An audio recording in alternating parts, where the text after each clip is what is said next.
오랜 시간 삶의 터전이자 휴식과 재충전의 공간으로 인류와 함께해온 숲. 지금은 경제, 환경, 사회문화적 자원으로서 그 중요성이 더욱 높아지고 있다. 숲과 산을 이용한 새로운 일자리와 부가가치가 만들어지고 임업을 활용한 소득 활동도 점차 늘어나는 상황. 여기에 기후위기의 해법으로도 주목받고 있다. 이처럼 다양한 가치를 지닌 숲의 보존 중요성은 더욱 강조되고 있는 상황. 이러한 시기에 산림 르네상스 실현을 위해 필요한 정책은 무엇인지 남성현 산림청장을 통해 들어본다.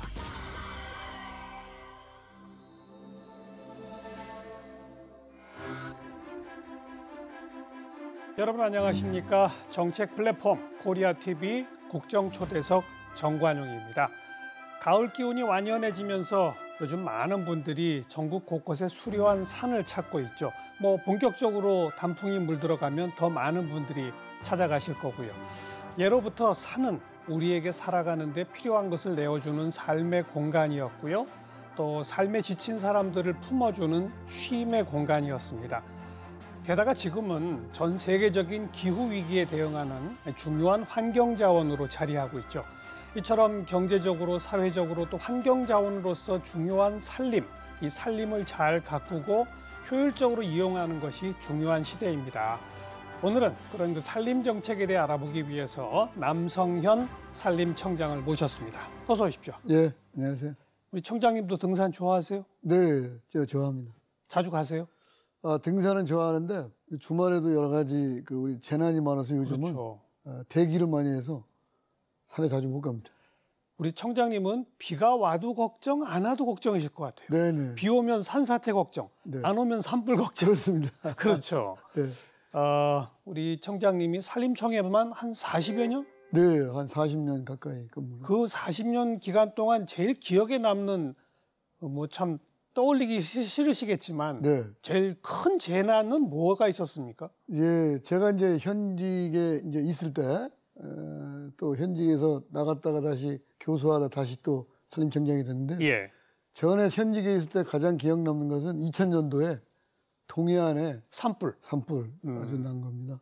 그 강릉, 고성, 삼척 맞아요. 한 2만 헥타 이상 탔거든요. 예. 그리고 또 2005년도에 거의 식목일 앞두고 낙산사를 중심으로 해서 대형 산불이 또 발생을 해서 예. 낙산사도 소실되고 그리고 이제 제가 산림청장 오기 전이지만 올해도 울진에 맞아요. 삼척까지 큰 산불이 났고 예. 저는 산림청장 되자마자 또 울진에 또 산불 났고 밀양에 산불이 나갖고 한 5박 6일 동안 현장에서 예. 제가 지휘를 직접 했습니다. 그 대형 산불이 요즘은 해외에서도 많이 나잖아요. 해외 이게 뉴스를 통해서 많이 보셨겠지만 기후위기 기상이변과 관련이 있는 그렇습니다. 거죠? 그렇죠. 네, 전문가들이 그 대형 산불, 폭우 이런 것들이 다 기후위기 기상에 그렇죠. 관련이 돼 있다. 우리나라도 산불 발생 빈도나 산불의 크기가 최근 들어서 점점 잦아지고 커집니까? 어떻습니까? 그 과거 같으면은 이제 산불이 봄하고 가을에 예. 이제 산불이 거의 대부분이 났습니다. 지금은 연중 납니다. 그러니까 한여름에 비가 올 때 빼놓고는 장마철 빼놓고는 아예 이제 연중 산불이 발생되고 있고 또 대형화되고 있다. 그렇죠. 이게 제일 큰 문제입니다. 이걸 좀 사전에 막을 수는 없나요? 우리나라 이제 산불은 이제 외국의 경우에는 인위적인 것 말고도 일부 벼락이 차거나 낙뢰가 있어서 예. 이렇게 이제 자연적으로 발생하는 산불이 덜어 있는데 우리나라는 제가 그동안의 공직 경험으로 보면 거의 99.9%가 사람의 부주의로 그렇죠. 일어나는 산불이라고 볼 수 있습니다. 네. 그래서 저희는 이제 크게 예방 대책을 많이 이제 강구를 하고 있는데 제일 문제가 산에 가시는 분들의 부주의. 그렇죠. 또 봄철 되면 예. 영농 활동하기 전에 그 논두렁 태우기. 논두렁, 밭두렁 태우기가 제일 많습니다. 그거 좀 제발 하지 말라고 해도 계속 하시더라고요. 그거를 저희가 이제 농촌진흥청을 통해서 논밭두렁 태우면 해충도 죽지만 이충이 죽는다. 그렇죠. 그리고 실제로 별 효과가 없다. 그래서 가능하면 논밭두렁을 태우지 마십사 하는 부탁의 말씀도 드리고 있고요. 그다음에 태우려면 예. 날짜를 정해서 우리 저 공무원들 이렇게 감독하에 그렇죠. 산불이 번지지 않도록 그렇게 지금 하고 있습니다. 그리고 저희가 이제 주말마다 산불 조심 캠페인을 예. 직접 주요 산에 가서 등산하시는 분들 우리가 지금 여러 가지 캠페인도 하고 있고요. 각종 언론을 통해서도 이제 그동안에 우리가 잘 가꾼 아름다운 숲을 한순간에 네, 산불로 인해서 잿더미가 되면 얼마나 우리가 가슴 아프냐. 그렇죠. 그래서 산불은 무엇보다도 예방이 굉장히 중요하다. 그래서 저희가 다각적으로 좀 노력을 하고 있습니다. 그 말씀하신 것처럼 뭐 거의 99.9%가 사람의 실수, 잘못에 네. 의한 거라면 결국은 막을 수 있다는 거 아닙니까? 네, 네. 그래서 우리들만 조심하면 된다는 거잖아요. 그렇습니다. 아, 일단 낫다 그러면 조기 네. 진화는 뭐 어떻게 할 수 있어요? 낫다 하면은 이제 우리나라 같은 이제 산악지대는 현재는 가장 주력은 이제 헬기, 그렇죠. 산불 진화 헬기가 있는데 예. 저희가 한 47대가 지금 국가가 산림청이 갖고 있는 게 47대. 그다음에 이제 국가기관하고 민간 헬기 뭐 총동하면 우리나라의 가용 자원은 한 200여 대 됩니다. 그래서 1차적으로는 이제 저희 산림청 헬기를 가지고 끄고 그다음에 대형 산불이 되면 이제 유관기관 같이 예. 연계가 되고 또 지역에는 지금 현재 각 지자체가 임차하는 임차 헬기가 한 70여 대가 좀 있습니다. 그렇죠. 뭐 임차 헬기 같이 해서 거의 뭐 200여 대가 전국을 다 커버한다고 보면 이제 되는데 이제 그동안에 있는 헬기를 이제 오래된 것, 네. 그 다음에 이제 소형이라든가 중형, 이런 것들은 중대형으로, 바꿔야지. 초대형으로 예. 점차 이제 바꿔나가고 있습니다. 네. 산불 이외에 또 자연 재난으로 제일 또 무서운 게 산사태잖아요. 네네네. 또 뭐 폭우가 요즘 뭐 시간당 100mm 이렇게 그렇습니다. 오니까 네네. 그 산사태는 또 어떻게 하면 좋을까요? 산사태도 저희가 이번에도 집중호우 이제 8월 초에 또 있었고 예. 태풍이 이제 지금 2번 지나갔는데 저희는 이제 늘 이제 비상대기를 지금 하고 있습니다. 다만 결론부터 얘기하면은 산사태는 막을 수는 없어도 피할 수는 있다. 피할 저희가 수는 이제 있다. 캐치프레이스를 예. 그렇게 말씀을 드립니다. 왜냐하면 저희가 이제 평상시에는 전국에 이제 산사태 위험 지역, 취약 지역 한 전국에 한 2만 7천여 개소가 있습니다. 네. 그래서 저희가 그 지역은 평상시에 우기가 오기 전에 특별 관리를 하고 점검도 이렇게 하고 있고 그러거든요. 그래서 저희가 이제 산사태 우려 지역은 아까 말씀드렸던 전국에 기존에 했던 산사태 취약 지역은 네. 한 2만 7천여 개를 특별 관리하고 두 번째가 이제 아까 말씀드린 대형 산불 피해지. 요게 이제 산불이 발생된 지역에 이제 나무가 없어졌기 때문에 예. 산사태에 아주 취약이 됩니다. 위험성이 커지죠. 커집니다. 그래서 전국에 있는 대형 산불 피해지는 저희가 우기 전에 또 특별 관리하고 있고요. 예. 그다음에 또 하나가 이제 그 산지 태양광이 설치된 지역도 산사태 위험이 크죠. 위험 지역이 있습니다. 그래서 태양광 그 피해 지역 이제 이런 지역을 중심으로 네. 저희가 우기 전에 하고 있고요. 그다음에 이제 또 하나는 저희가 산사태를 과학적으로 관리하기 위해서 산사태 경보 시스템을 운영하고 있습니다. 경보? 예, 예. 예. 그래서 저희가 산사태 경보 시스템을 기상청에서 제공하는 기상 로우 데이터 기상 정보와 함께. 전국에 또 우리가 일반 기상 말고 네. 산악 기상 시스템이 있습니다. 예, 예. 전국에 한 400여 개소에 지금 산악 기상 데이터를 운영할 수 있는 기상 시스템이 있습니다. 그래서 기상청에 있는 일반 기상과 저희가 하고 있는 산악 기상 정보를 융복합해서 네, 네. 저희가 산사태 경보 시스템을 운영하고 있거든요. 이게 이제 24시간 전에 경보를 줍니다.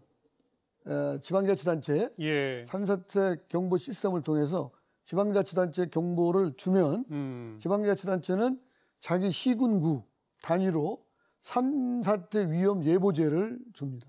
그렇게 하면 주민들은 미리 대피하고. 미리 문자 메시지를 주기 그렇죠. 때문에 예. 주의보와 경보를 주는데 이게 이제 산속의 물이 함수량이 평상시 함수량에 저장할 수 있는 용량이 있는데 한 80%까지 달했다. 네. 그러면 산사태 주의보를 발령을 하고 예. 100%가 넘었다.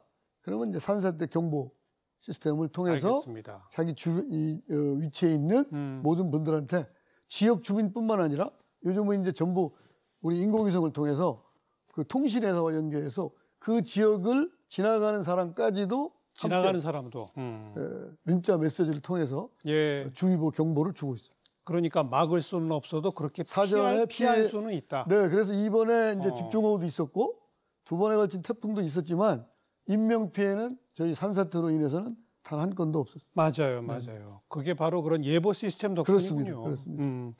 산불 또 산사태 예. 이거 말고 산림과 관련해서는 또 걱정되는 게 병충해죠. 예, 병해충이 있는데 뭐 병해충이 이제 여러 가지 있는데 이제 제일 많은 병해충이 소나무와 관련돼 있는 소나무. 병해충입니다. 그 중에 소나무 에이즈라고 할 수 있는 소나무 재선충병. 소나무 재선충. 병인데 예. 그게 이제 왜 소나무 에이즈라고 그러느냐? 예방약제는 있는데 치료약제가 없어요. 우리 전 세계적으로 저희가 많은 과학자들이 노력을 했는데 치료약제는 없습니다. 그래요. 그래서 지금 저희는 이제 예방에 주력을 하고 있는데 예방도 좀 어려움이 있는 게 저희가 소나무가 전국의 산에 약 25% 4분의 1 가량이 소나무입니다. 우리나라 산림에선 제일 많은 게 소나무죠. 예. 그루수는 저희가 추정을 해보니까 한 16억 그루 정도가 되는데 예. 그거를 전부 예방약제를 줄 수가 없으니까 주요 우리가 보호해야 될 숲, 중요한 지역, 문화재 보호구역, 네. 산림유전자원 보호구역, 예를 들면 이제 광릉숲 이런 데는 사전에 예방약제를 미리 주입하면 효과는 한 2년 갑니다. 그 뭐 링거 같이 생긴 거 달려 있는 거 봤습니다. 예방주사를 놓으면 효과는 한 2년 가는데 문제는 예방약제가 한 그루 그 주입하는데 3,000원입니다. 근데 그 전국에 있는 소나무를 16억 그루를 다 줄 수가 없기 때문에 어마어마하죠. 주요 지역에 있는 소나무 위주로 예방약제를 하고 있고요. 또 항공 방제를 헬리콥터를 통해서 하는데 그것도 이제 여러 가지 항공 방제에 문제가 혹시 그 지역 주민의 피해가 있을 수도 있고 또 환경적으로 문제가 있을 수도 있어서 저희가 친환경 약제를 통해서 최소한의 그런 약제가 개발됐어요? 네, 개발이 되어 있습니다. 그래서 최소한의 항공 방제를 하고 있고 가능하면 지상에서 예방약제를 투입하고 있습니다. 바쁘게 살아가는 현대인들에게 숲보다 좋은 휴식처가 있을까? 산림휴양복지활동 조사 결과 2020년 기준 응답자의 79.2%가 숲에서 휴양과 복지활동을 경험한 것으로 나타났다. 한때 헐벗었던 산이 녹화사업으로 울창해지고 이러한 산림의 휴양시설이 마련되면서 숲은 휴식의 공간이 됐다. 특히 코로나 이후 숲에서 건강을 찾는 치유의 숲이 확대되고 5개 광역시를 연결하는 대규모 트레킹 코스 마련 등 숲 활용을 위한 산림청의 노력도 이어지고 있다. 휴식에서 치유로 무한한 가능성을 지닌 숲. 환경과 인간을 지키는 산림복지를 위해 필요한 정책은 무엇일까? 자연휴양림 이런 것도 산림청이 관리합니까? 네네. 저희가 이제 자연휴양림이 전국에 한 180여 군데가 있습니다. 예. 그런데 그거에 이제 산림청이 직접 하는 데가 한 46군데가 있고 개인이 또 자연휴양림을 하는 분들이 한 24군데가 있습니다. 나머지는 이제 시도, 시군, 지방자치단체에서 이렇게 하고 있거든요. 여름에 지금 예약이 어렵죠. 너무너무 인기가 좋아서 그러니까요. 예약하는데 그래서 저희가 이제 그 국가가 하는 거, 그다음에 지방자치단체 하는 거, 개인이 하는 거를 국민들이 볼 때는 그냥 원스톱 서비스로 숲 나들이라는 시스템을 저희가 개발을 해서 숲 나들이. 네. 그러니까 국민들은 그냥 숲 나들이만 들으면 국가가 하는 거, 지방자치단체 하는 한꺼번에 거 다 볼 수 된다, 있고 이거죠? 자기가 편안한 시간에 할 수 있는데 단지 이제 핫시즌 여름철 휴가철에는 평상시에는 우선순위로 먼저 예약하는 사람이 되는데 시스템에 의해서 7월, 8월 여름 휴가철에는 일정 기간을 정해서 예약을 미리 받아서 한정돼 있는 시기이기 때문에 추첨을 통해서 추첨으로 네네 추첨을 통해서 공정하게 예약을 받고 있습니다. 산림청 하시는 일이 굉장히 범위가 넓군요. 뭐 산티아고 순례길에 그걸 능가하는 어마어마한 이 숲길을 하나 만들고 계시다고요? 네네. 동서를 관통한다고요? 네, 그렇습니다. 뭐 어디서부터 어디까지입니까? 네, 지금 전국의 숲길이 한 코스가 한 11,000여 개 정도 되고 있어요. 근데 그 중에 이제 주요 숲길을 말씀을 드리면 백두대간 트레일, 예를 들어서 지리산 둘레길, 그렇죠. 뭐 그런데 그거는 이제 주로 남북으로 가거나 그 지역의 둘레길이거든요. 근데 이번에 저희가 이제 동서 트레일 이제 숲길은 충청남도 태안에 예를 들어서 안면도 소나무림이라고 들어보셨잖아요. 안면송. 예. 굉장히 유명한 이 안면송 군락지가 있습니다. 저도 가서 봤습니다. 거기서부터 시작을 해서 대전광역시, 세종시, 충청북도, 경상북도를 쭉 이어서 동서로 연결을 지금 합니다. 849km 정도 되는데 마지막이 끝나는 지점이 이제 울진. 아까 말씀드렸던 산림유전자원 보호구에 있는 금강소나무림 군락지까지 이렇게 동서를 연결시키는.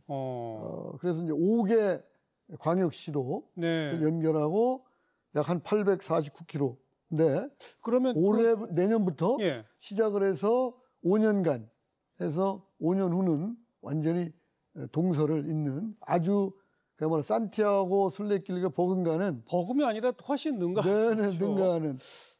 그래서 그걸 통해서 국민들이 이제 숲에서 건강도 되찾고 가족과 함께 또 지인들과 함께 숲을 걸으면서 우리 숲의 아름다움, 생태적으로 경관적으로 이런 걸 느낄 수도 있고 또 역사문화 탐방도 될 수도 있고 그 중간중간에 한 90여 개의 산초 마을들이 있습니다. 그 마을과 연계해서 지역 주민들의 소득 증대도 되고 그러면 지역 경제 활성화도 되고 일자리도 창출되고 굉장한 효과를 가질 수 있다. 저는 그렇게 생각합니다. 5년 후가 되면 그 태안 안면도에서 울진 금강송 군락지까지 끊어지지 않고 계속하고 있습니다. 끊어지지 않고 계속 숲길로? 그래서 저희가 하루에 한 15km 정도 그러니까요. 나눠서 이렇게 갈 수 있도록 중간중간에 아까 말씀드렸던 마을 다 연계돼 가지고 지금 하고 있습니다. 코로나 때문에 많은 분들 참 고생 심한데 산림청에서 이 코로나 기간 동안 코로나 팬데믹으로 지친 사람들의 일상 회복을 위한 프로그램을 가지고 계시다고요? 그거 어떤 프로그램입니까? 저희가 이제 아까 산림복지 차원에서 했는데 처음에는 이제 코로나 팬데믹으로 해서 아주 굉장히 고생하셨던 의료진들, 의사 간호사, 의사 간호사 분들을 저희가 치유의 숲이라고 또 있습니다. 체온도 있고. 그래서 그런 분들을 이제 무료로 저희가 각각 거점 지역들로 전국에 이제 저희가 한 16개 정도의 숲체원, 치유의 숲 이런 국가가 직접 운영하고 있는 산림복지 시설이 있습니다. 그분들을 우선 숲속에 이렇게 모셔가고 전문가가 운영하고 있는 각종 숲치유 프로그램. 그래서 그분들한테 그동안에 쌓였던 스트레스, 피로감 이런 것들을 좀 해소할 수 있는 숲 힐링 프로그램을 운영을 했었고요. 의사 간호사 대상으로? 처음에는. 그리고 이제 취약계층, 소외계층 이런 분들한테 바우처 제도로 저희가 쿠폰을 주면 그분들이 그 쿠폰을 가지고 또 이렇게 산림치유시설, 복지시설로 무료로 가서 하는데 주로 이제 저희가 치유 프로그램들이 어떤 것들이냐면 스트레스성 그런 질환, 그 다음에 이제 아토피성 질환. 아토피 피부염. 요게 이제 저희가, 저희 산림과학자들하고 의료진, 기타 여러 가지 전문가들이 그동안에 오랫동안 연구를 해보니까 실제로 숲에 가서 피톤치드를 통해서 아토피, 그 다음에 스트레스성 질환, 이런 것들은 확실히 효과가 있다. 효과 있죠. 그래서 저희가 계속해서 숲치유 프로그램도 힐링 프로그램도 계속해서 다양하게 지금 연구 개발하고 있습니다. 오늘 제가 프로그램 시작하면서도 얘기했습니다마는 지금 이 기후변화, 기상이변 이런 데에 그걸 또 방지하는 그런 산림의 기능이 있지 않습니까? 그 기능은 어떻게 활성화시키고 계십니까? 저희가 이제 기후변화하고 생물 다양성 요새 이게 이제 큰 이슈이자 화두인데 제가 볼 때는 제가 산림청장이라 그런 게 아니고 우리 기후변화와 생물 다양성을 해결책은 우리 숲에 있다. 저는 그렇게 생각합니다. 왜냐하면 우리 숲은 탄소 흡수원이자 또 유일한 탄소 저장고입니다. 그렇죠. 그래서 숲을 그냥 가만 놔두는 게 아니라 숲을 잘 가꾸게 되면 우리가 이산화탄소 흡수를 안 가꾼 것보다 40% 이상을 더 흡수할 수 있다라는 이제 연구 결과가 있습니다. 그래서 우리 숲을 그냥 가만 놔두는 게 아니라 잘 가꾸고 또 때로는 보존해야 될 분 반드시 보존하고 그리고 이제 선진국형 산림 관리가 지금 글로벌 스탠다드가 네. 저희도 이제 선진국으로 진입을 했기 때문에 글로벌 스탠다드로 가야 되는데 아까 말씀드렸던 보존해야 될 숲은 반드시 보존하고 이용해야 될 숲은 지속 가능하게 그럼요. 보존과 이용의 조화를 이루어서 해야 되는데 그 중심에 아까 숲 가꾸기가 있고요. 훼손된 산림은 이제 복원해야 되고 복원. 네, 꼭 지켜야 될 분 또 지키고 그 다음에 거기서 이용해야 될 숲은 커머셜 포리스트라고 그래가지고 처음부터 이 나무를 심어서 가꾸어서 베고 이용하는 상업적으로 심습니다.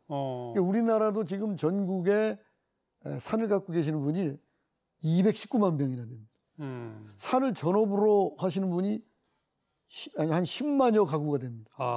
그래요? 그분들은 산림업, 전업, 물 전업으로 하시는 분들이 전국에 10만여 가구가 있습니다. 그러니까 그분들은 이제 선대로부터 나무를 심고 지금 갖고 왔거든요. 지금쯤이면 이제 숲을 이용해서 본인들이 소득도 올릴 지금 수입이 됐거든요. 이거와 함께 이제 나무를 이제 심은 지가 한 50년 되니까 이 나무를 심어가지고 이제 베서 활용을 해야 되는데 아직까지는 우리 이제 국민들의 인식이 숲에 있는 나무는 이산화탄소 흡수원이고 벤 나무는 이산화탄소가 없어진다 이렇게 지금 말씀들을 하고 계시거든요. 근데 국제적인 표준 그 기후변화 협약에 있는 관련 규정이 뭐라고 되어 있냐면 산에 있는 숲에 있는 나무도 이산화탄소 흡수원이고 나무를 베어서 목조주택이나 생활 속에서 나무를 쓰면 그게 탄소 고정하는 기능을 한다. 그렇습니까? 탄소 저장고 역할을 하고 있습니다. 단지 우리가 학교에서 배웠던 광합성 작용만 안 한다. 그러니까 거기서 광합성 작용으로 저장되어 있는 탄소는 그걸 베서 생활 속에서 그대로 숲을 만들면 목재를 가지고 계속 함유하고 있다. 토양 속에 있는 탄소 고정하는 거나 나무가 땔감으로 쓰지 않는 한 숲에서 있는 나무나 생활 속의 숲이라고 하는 목재나 똑같이 탄소 고정은 똑같이 한다. 그래서 전 세계적으로 이제는 투트랙으로 나무를 잘 심고 가꾸고 그다음에 심은 나무를 잘 목조 건축 등으로 인용해서 생활 속의 숲을 통해서 목재를 이용하면 그게 탄소 중립의 첫 걸음이다. 이렇게 지금 글로벌 스탠다드에 가고 있습니다. 우리나라도 이제는 숲 속에 있는 나무도 잘 가꾸고 키우고 생활 속의 나무를 잘 이용하면 탄소 중립으로 가는 길이다. 그래서 앞으로 꼭 국민들한테 그 말씀을 제가 꼭 드리고 싶습니다. 이미 베어져서 집 짓는 데 사용된 그 목재에도 탄소가 그대로 들어가 있다. 한 말씀만 더 드리면 전 세계적으로 지금 이제 기후 변화에 대응하기 위해서 건축을 하는데 주로 이제 그동안에는 시멘트, 철근, 콘크리트, 알루미늄 이런 게 이제 건축 자재로 쓰였거든요. 요새는 목조 주택이 인기예요. 그게 이제 왜 문제가 되냐면 그걸 만드는데 이산화탄소 발생량이 엄청 많다라는 것입니다. 그래서 가능하면 이제 할 수 있는 범위 내에서 건축 자재도 이제 목재를 많이 이용하자. 근데 그 목재도 해외에서 도입하면 이동 과정에 또 수송 수단에 이산화탄소를 많이 뿜어내니까 지역에 있는 국산 목재, 국내 목재를 이용하면 탄소 중립에 도움이 된다. 그래서 실제로 메커니즘에 탄소 배출권 나오는데도 해외에서 들어온 목재를 쓰면 안 되고요. 자기 나라에서 쓴 목재를 쓰면 이산화탄소 배출권이 인정해주는 그런 시스템이 되어 있습니다.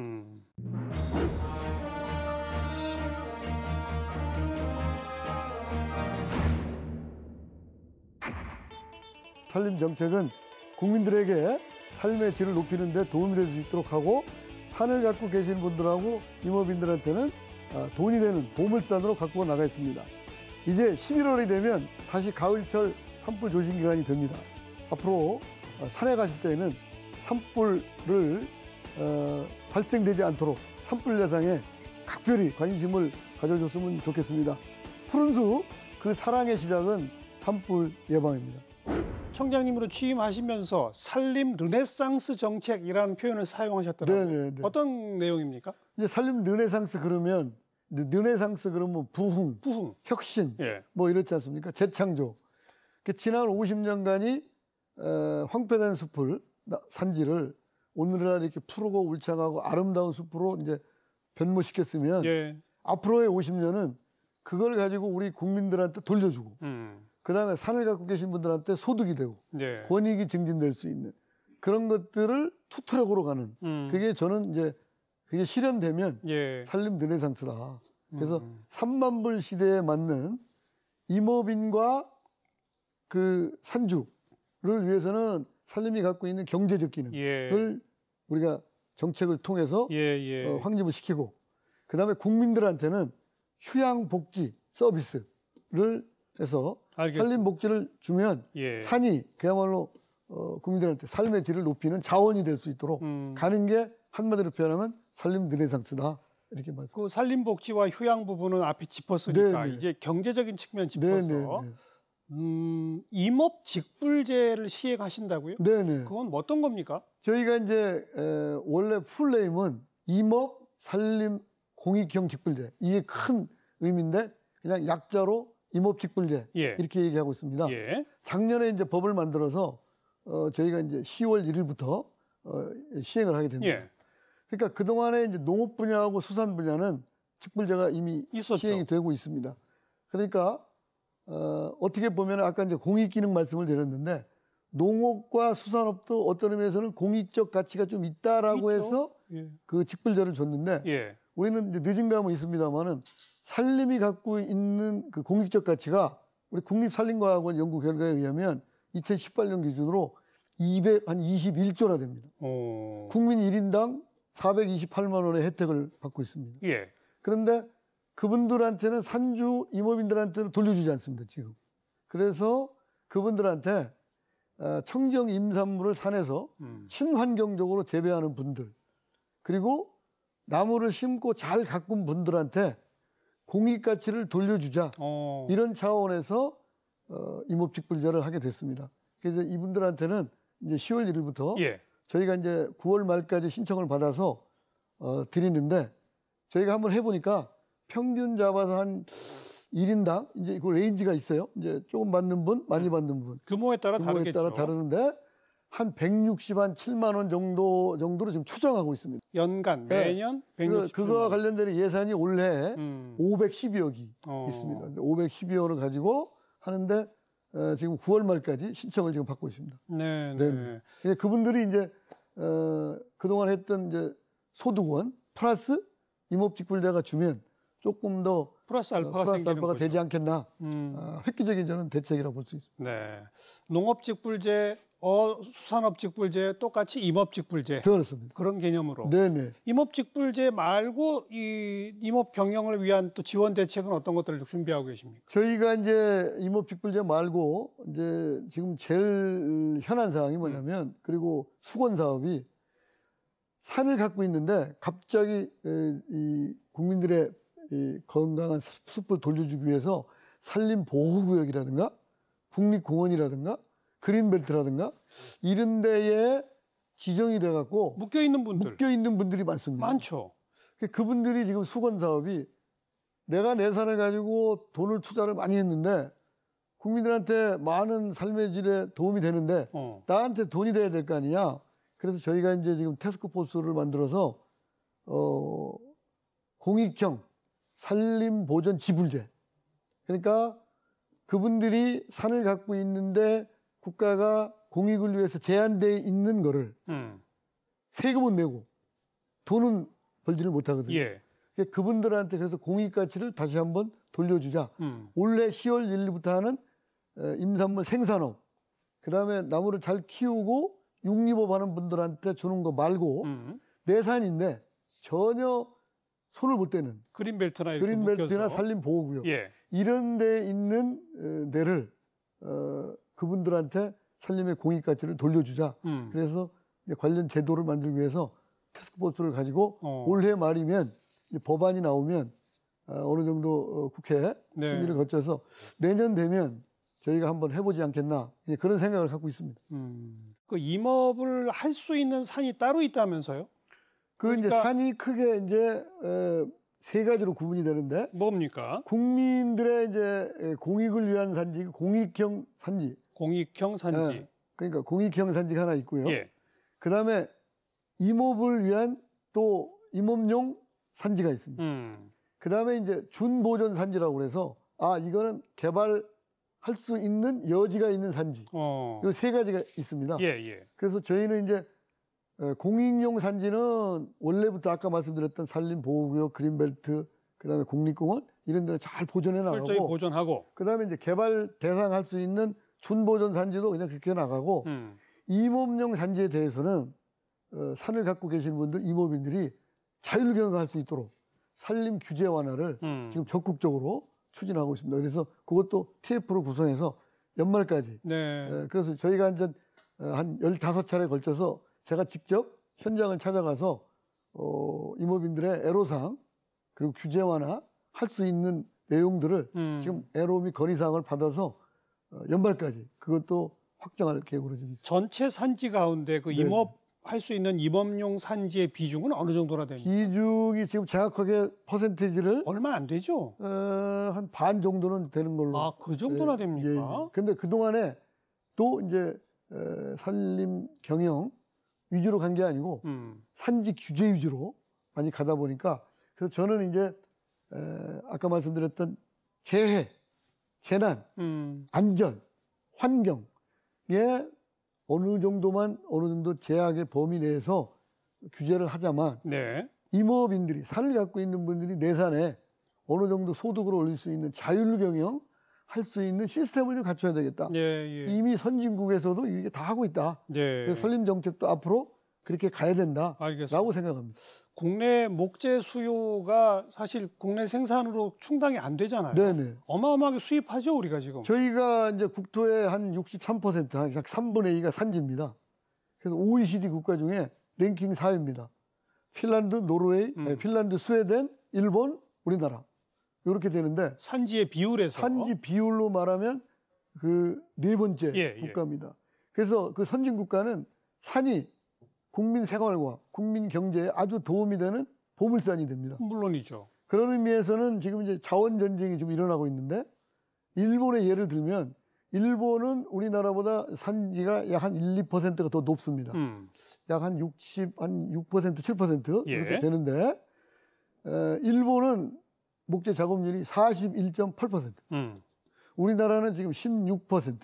16%밖에 안 돼요. 1년에 그 나무를 수입하기 위해서 들어가는 돈이 평균 잡아서 한 6조 원 이상이 매년 6조 원의 달러를 예. 주면서 외국에서 목재를 수입하고 있습니다. 그렇죠. 근데 그거를 우리나라, 일본처럼 우리나라 한 30%라도 되면 자금률이 올라가면 일자리도 생기고, 네, 네. 그다음에 국내 목재 시장이 48조 원입니다. 국내 목재 시장도 16%만 국산 목재고, 예. 나머지는 전부 수입 목재 시장이라고 볼 수 있어요. 그러면 목재 시장도 우리가 부가가치를 높일 수가 있고, 그다음에 이제 국산재도 활용할 수 있으면 그로 인한 예.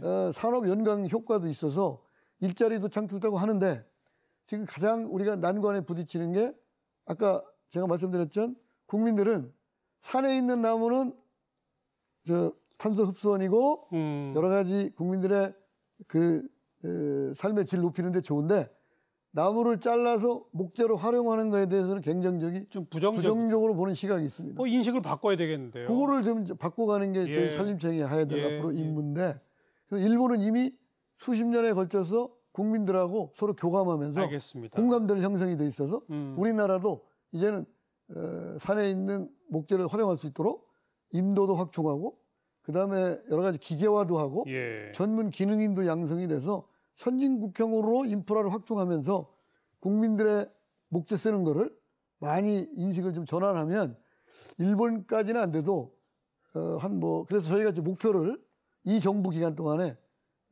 한 25%까지. 현재 16인데 25%까지. 네, 목표를 지금 세워놨습니다. 알겠습니다. 네. 오늘 이 산림의 어떤 재난 방지, 산림 보호, 네네. 또 일반 국민들을 위한 복지, 산림 복지와 휴양의 측면, 네네. 또 경제적 면에서의 산림 분야, 네. 다양한 분야를 쭉 짚어봤는데요. 네네. 마지막으로 우리 국민들께 산림청 정책에 관심 있는 분들한테 네네. 한 40초 가량 마지막 네네. 말씀. 저 카메라 보시고요. 네, 알겠습니다. 시작하시죠. 이제 국민 여러분, 저희 그 살림은 그 아주 경제적으로 또 환경적으로 사회 문화적으로 아주가 소중한 가치가 있는 자원입니다. 그래서 저희 4%의 살림 정책은 국민들에게 삶의 질을 높이는 데 도움이 될 수 있도록 하고, 산을 갖고 계신 분들하고 임업인들한테는 돈이 되는 보물산으로 갖고 나가겠습니다. 이제 11월이 되면 다시 가을철 산불 조심 기간이 됩니다. 앞으로 산에 가실 때에는 산불을 발생되지 않도록 산불 예상에 각별히 관심을 가져줬으면 좋겠습니다. 푸른 숲, 그 사랑의 시작은 산불 예방입니다. 감사합니다. 네, 보물산 표현 참 좋네요. 네. 그런 보물산을 많이 만들어 주시길 바라겠습니다. 네. 오늘 나와주셔서 고맙습니다. 감사합니다. 네. 네. KTV 국정초대석, 오늘은 남성현 산림청장과 함께했습니다. 이제 다음 시간 또 뵙죠. 안녕히 계십시오.